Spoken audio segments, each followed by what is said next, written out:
এই কয়দিন আগে গত 15 দিনে বিজেপির রাজ্য কমিটি থেকে আমার নম্বরে ফোন আসে এবং ফোন করে বলে, দাদা বিজেপি রাজ্য কমিটির কল সেন্টার থেকে বলছি।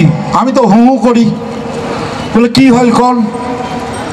কয় আপনার কাছে আপনার প্রতি এই নির্দেশ আছে, আপনি কিন্তু এই কাজগুলো শেষ করে রাখবেন, কমপ্লিট করে রাখবেন। আমি হুম হুম হুম হুম হুম হুম 5-6 দিন এরকম ফোন করার পরে শেষের দিকে কই, ভাই তোমরা রাজ্যে ক্ষমতায় আসিস চান, কাকে ফোন করবেন আর কাকে ফোন করবেন না এটাও এলাও ঠিক করে উঠির পার নাই।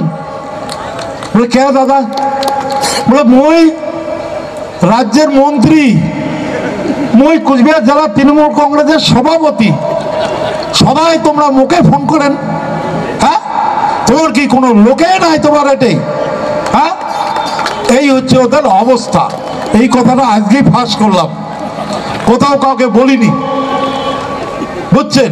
খালি শুনি নিচম যে ওনার স্ট্র্যাটেজিটা কি, ওরা কেমন করে আগাবার চায়।